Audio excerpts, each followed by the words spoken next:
राजस्थान की सत्ता किसी की नहीं आ रही है, ये तय हो चुका राजस्थान के अंदर। ये उठो, अपनी ताकत को पहचानो। राष्ट्रीय लोकतांत्रिक पार्टी ने 1 महीना अभियान चलाया, सदस्यता से सत्ता की ओर। उस 1 महीने के अंदर 15 से 25 लाख सदस्य बना के पूरे देश के अंदर हर उस पार्टी का रिकॉर्ड तोड़ा जो बड़ी पार्टियां होते भी अपने 1 महीने के अंदर इतने सदस्य नहीं बनाते। मैं इस टीम का पूरी का धन्यवाद दूं कि पूरी टीम लगी, जी जान से इन्होंने मेहनत की। मैं मेरे तीनों विधायकों को इस बात का धन्यवाद दूंगा कि जब अमित शाह, मोदी और गहलोत विधायकों को तोड़ रहे थे, जब विधायकों की खरीद फरोख्त हो रही थी, ये आरएलपी के तीनों विधायक थे जो किसी बारे में नहीं गए, वो मेरे साथ थे, अपने घरों पे थे और आपके मान और सम्मान की लड़ाई लड़ रहे थे और संदेश दे रहे थे कि राजस्थान के अंदर भी ऐसे लोग हैं जो बिकाऊ नहीं है, जो टिकाऊ है। ये संदेश अगर दिया तो राष्ट्रीय लोकतांत्रिक पार्टी के तीनों विधायकों ने अपने भाई हनुमान बेनीवाल का साथ देके ये संदेश दिया और उसी का परिणाम था कि बसपा के 6 विधायक जब कांग्रेस पार्टी के अंदर चले गए, तब राजस्थान की विधानसभा में अगर तीसरी ताकत के रूप में किसी दल की गिनती होती है तो राष्ट्रीय लोकतांत्रिक पार्टी, जिसके 3 विधायक 1 सांसद है, वो सबसे बड़ा दल है राजस्थान का और पहला दल की अगर गिनती होती है। और ये सवाल पूछा जाता है कि राजस्थान में 1952 से लेकर 2023 के बीच कौन सी क्षेत्रीय पार्टी जो राजस्थान के जवान किसानों ने बनाई, जिसको मान्यता मिली और उसका चिन्ह 10 साल के से उसका नाम बताओ तो एक ही नाम आएगा, राष्ट्रीय लोकतांत्रिक पार्टी। ये लंबा संघर्षों के बाद पार्टी बनी। मुझे गुस्सा इसलिए भी आता है, मैं हैंग इसलिए भी हो जाता हूं कि मैं 20 साल खराब हो गया, 25 साल खराब हो गया। अगर लोग मुझे समझ नहीं पा रहे हैं और लोग हर वक्त इसी बात का इंतजार करें, हर काम हनुमान जी करेंगे, हर काम थोड़ी कर सकता हूं, आप भी जानते हो। उसके लिए 1000 साल की उम्र हो मेरी कितनी, ताकि मैं अभी से गाँव घूमने लग जाऊं, खेतों में जाऊं, फिर 1000 साल गप्पे करूं, बैठूं, फोटो में खिंचाऊं, चलता रहूं, सो जाऊं, जैसा काम लोग कर रहे हैं। एक व्यक्ति जिसने इस देश के अंदर ये बात चला दी कि वो राजस्थान, अब वो राजस्थान नहीं रहा, एक बार हराने का एक बार जिताने का ठेका लिया।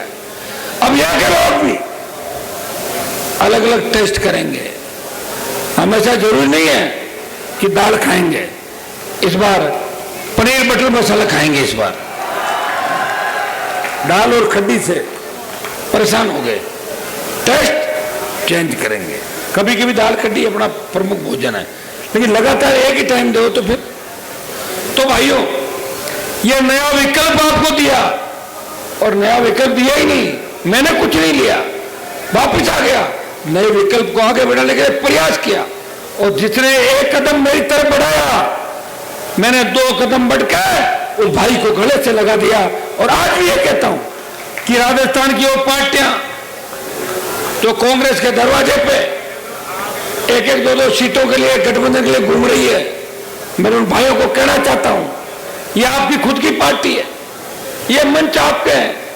जिस तरह हमारी आजाद पार्टी और आरएलपी परिवार की तरह बैठी है, हम ट्राइबल पार्टी के हमारे भाइयों को, दूसरी पार्टी के उन तमाम भाइयों को आह्वान करेंगे कि आप लोग हमारे इस मोर्चे के अंदर शामिल हो।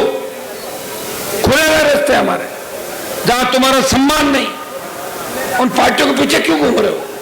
तुमने कांग्रेस को समर्थन दिया, बीजेपी को दिया, क्या मिला तुम लोगों को? कभी तुम्हारी गाड़ी की चाबियां छीन ली, कभी तुम्हें थाने में बिठा दिया सरकार के टाइम, तुम्हारे पे विश्वास किया और फिर भी वहीं बैठे हो जाते। भाइयों, हमें समझदार बनना होगा और ये सोशल मीडिया का जमाना है। एक चीज तो तय है कि आप, कभी कभी मैं देखता हूं कि आधे घंटे के अंदर पूरे देश के अंदर कोई ट्रेंड चलाते हो उसको 1 नंबर पर ले आता। तो इतनी ताकत तो आरएलपी के नौजवानों के अंदर है। और जब हम आजाद समाज पार्टी साथ आ गई तो यह ताकत तो 3 गुना बढ़ गई हमारी। अब यह ट्विटर का तो ट्रेंड चलाना ही है, इसके साथ साथ यह चीज तय करनी है कि हमारे गांव ढाणी के अंदर 10 व्यक्ति हमारी दोनों पार्टियों के तैयार करो, जहां हमारे चिन्ह पर चुनाव लड़े, वहां तमाम लोगों को मिलकर आरएलपी को वोट करना है। और जहां केतली में चुनाव लड़े, वहां आरएलपी की फौज सारी केतली को मतदान करे राजस्थान के अंदर। यह चीज आपको तय करनी है। और आज इस जयपुर की धरती से यह प्रण लेके जाना है कि हनुमान जी, ये जो अंतिम लड़ाई आपने कहा है, यह अंतिम लड़ाई जरूर है। वो अंतिम लड़ाई कांग्रेस और भारतीय जनता पार्टी के कुशासन के खिलाफ है। वो अंतिम लड़ाई इस राजस्थान को बचाने के लिए, वो अंतिम लड़ाई उन चोर नेताओं को जिन्होंने जनता पे टैक्स लगा के हजारों लाखों करोड़ की काली कमाया की, काला धन वापस लाने की बात करी, और उसी जवान किसान को तकलीफ दी, जिनके दम पर सत्ता के अंदर आए, हमें यूज किया और यूज एंड थ्रो किया। हमें यह संदेश लेके यहां से जाना है। ये लड़ाई अंतिम जरूर है, लेकिन अब की बात जब जयपुर में रैली हो, वो रैली जश्न के रूप में होगी। सत्ता प्राप्ति उसका जश्न जयपुर में हो। आपसे 3-4 किलोमीटर दूर राजस्थान की सचिवालय है, उस सचिवालय के अंदर बिना पास गांव का गरीब आदमी, फटी धोती, फटी जूती, और किसान और दलित का बेटा जब वो सचिवालय के द्वार पे जाए तो पुलिस वाले बोले, बाबा जी कौन सो गांव में माए चालो थाने कटिन चालो काम करवा चालो अटे। या थाने तहसील में जाए तो थानेदार तहसीलदार के डंडे के डर के बजाय थानेदार तहसीलदार बोले, बाबा जी चाय पियोगे या कोल्ड ड्रिंक मंगाऊं आपके लिए, यह व्यवस्था राजस्थान के अंदर देंगे।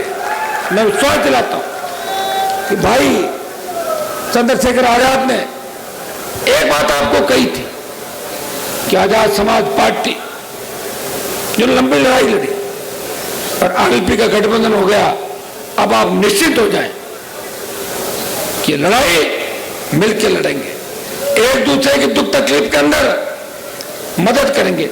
और आज से एक प्रण लेके यहां से जाना है कि कभी भी अपने भाई पर अन्याय नहीं करना, अत्याचार नहीं करना। ये कसम लेके जानी है। छोटी मोटी बात भी हो जाती है, सल्टा देंगे, चिंता क्यों कर रहे हो, भाई लड़ लेता है, सगे भाई लड़ लेते हैं। ये प्रण लेके हमें जाना है कि हमें उन लोगों की तरह नहीं होना है जिन्होंने अन्याय अत्याचार किया।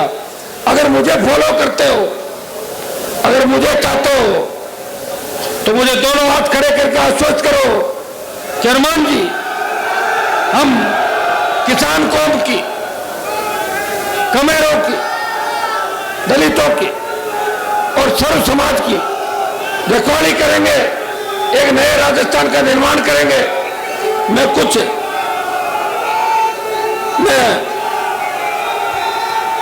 धन्यवाद दूंगा,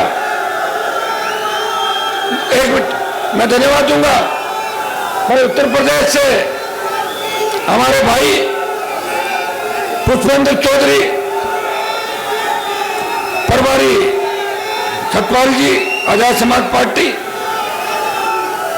और मीणा जी जो प्रदेश अध्यक्ष है, इनके साथ साथ जो हमारी राष्ट्रीय लोकतांत्रिक पार्टी का पूरा परिवार, नाम लेने लगूंगा तो कुछ नाराज हो जाएंगे, सारी टीम, मातृशक्ति और विशेषकर उन जवानों का जो न तो ढंग से खाना खा पा रहे, कई बार खाने का मन होता है, जो मैं खाना खाया नहीं होता तो कह रहे भाई साहब नहीं खाया, अपने क्या शाम को खा लेंगे, उनको भी